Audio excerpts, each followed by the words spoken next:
প্রথমত আপনারা সকলেই জানেন যে আমাদের সরকার এবং রাষ্ট্রের একটা রুটিন কর্মসূচি হিসাবে আমাদের জেলা প্রশাসকদের সঙ্গে সরকারের এই মত বিনিময় সভা চলে। মাননীয় প্রধানমন্ত্রী উদ্বোধন করেন এবং পরে ধারাবাহিকভাবে বিভিন্ন মন্ত্রীরা তাদের পরামর্শগুলি দিয়ে থাকেন। আজ আমাদের পর্ব ছিল, আমরা তথ্য ও সম্প্রচার মন্ত্রণালয়ের পক্ষ থেকে জেলা প্রশাসক মহোদয়দের সঙ্গে মত বিনিময় করেছি এবং আমাদের যতটুকু পরামর্শ আমরা দিয়েছি। এবং যে কথা গত কিছুদিন যাবৎ দায়িত্ব নেওয়ার পর থেকেই আমরা আপনাদেরকেও বলেছি, সেই একই কথা ওনাদেরকেও বলেছি যে আমরা একটা রূপান্তরিত গণমাধ্যম ইকোসিস্টেমের মধ্যে প্রবেশ করতে যাচ্ছি এবং এরকম একটা পর্বকে এর আগে খুব ভালোভাবে চিহ্নিত না করার ফলে গদবাঁধা সব ধরনের কথা, চিন্তা এবং কাজ ছিল। কিন্তু আমরা গদবাঁধা চিন্তা এবং কথা বলতে চাই না বলেই আমরা সমস্যাটাকে ভালোভাবে বুঝতে চাই এবং সেই বোঝাবুঝির পর্বটা আমরা এখনও শেষ করতে পারিনি।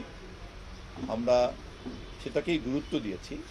তবে যে সমস্ত কাজ খুব জরুরি, যেগুলিতে হাত দেওয়া যেতে পারে, যেমন আমাদের নিজেদের ধরেন মিসইনফরমেশন এবং আমাদের ডিসইনফরমেশনকে কমব্যাট করা, ফেস করা, যতটা সম্ভব গণমাধ্যমের সঙ্গে সংযোগ রেখে এটা নিয়ম শৃঙ্খলার মধ্যে আনা, সেগুলির দিকে আমরা মনোযোগ দিব।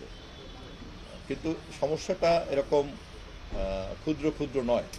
গণমাধ্যমের সমস্যাটা অনেক ব্যাপক, কেননা গণমাধ্যম একটা পুরনো অ্যানালগ জায়গাতে দাঁড়িয়ে আছে, যাকে একটা ডিজিটাল প্ল্যাটফর্মের উপযোগী করে গড়ে তুলতে হবে।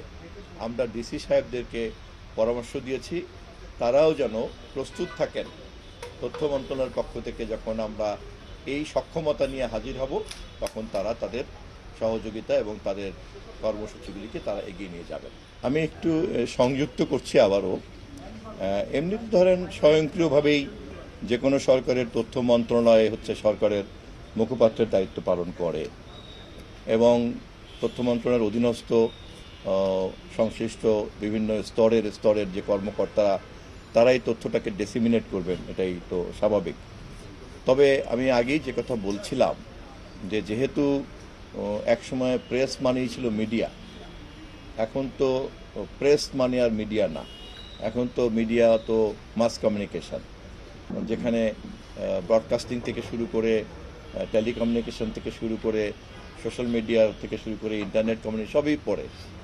তো সেই কারণে আমি আগেই শুরু করেই বলছিলাম যে আপনাদের যে চাহিদা আর সরকারের যে প্রস্তুতি, এর মধ্যে একটা ব্যবধান আছে।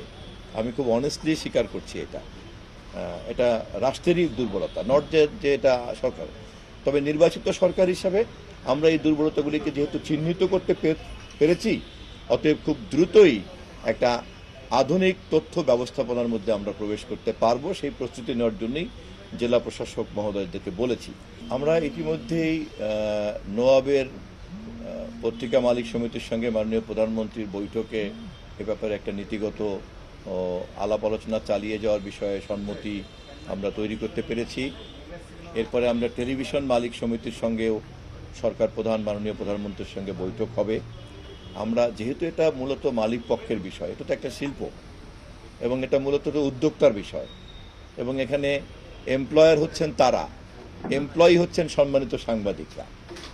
তথ্য মন্ত্রণালয়ের দায়িত্বে থাকার কারণে, আপনারা এই জগতের সম্মানিত পেশার মানুষ হওয়ার কারণে আমরা সরকারের পক্ষ থেকে এমপ্লয়াররা আপনাদের মতো সম্মানিত এমপ্লয়িদেরকে যথাযথ আইন অনুযায়ী মর্যাদাবান বেতন কাঠামোতে রাখলেন কিনা, জবের সিকিউরিটি থাকলো কিনা, নিরাপত্তা থাকলো কিনা, দেশের প্রচলিত আইন অনুযায়ী তাকে নিশ্চিত করার উদ্যোগ আমরা গ্রহণ করব। কিন্তু রাজি করাতে হবে কিন্তু ওই বেসরকারি উদ্যোক্তা এবং মালিকদেরকে।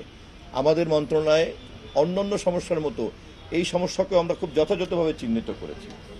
একই সঙ্গে একথা আপনাদেরকে খেয়াল করতে হবে যে তথ্য উদ্যোক্তাদের বা ওয়েস্টবোর্ড দিতে সক্ষম অথবা সক্ষম কম, এর বাইরে এত বিশাল অঙ্কের সংখ্যক গণমাধ্যম মালিক এবং সাংবাদিক পরিচয়ের এত বিশাল সংখ্যক লোক তৈরি হয়েছেন যে পেশাদার সাংবাদিকরাই আমাদের কাছে বারবার দাবি তুলছেন, অথবা যারা প্রতিষ্ঠিত গণমাধ্যম হাউস তারাই দাবি তুলছেন যে ভাসমান এই সমস্ত প্রতিষ্ঠানগুলিকে আপনারা ব্যবস্থা নিন। আবার অপরদিকে এরা সম্মিলিতভাবে জড়ো হলে পরে সেটাও কিন্তু একটা কমিউনিটি। ফলে আমাদেরকে কিন্তু সব দিক বিচার বিবেচনা করে করে করে করে পথ চলতে হচ্ছে। তবে আমরা খুব আশাবাদী সকল অংশীদারদেরকে সাথে নিয়ে অচিরেই সমাধান করবো ইনশাল্লাহ।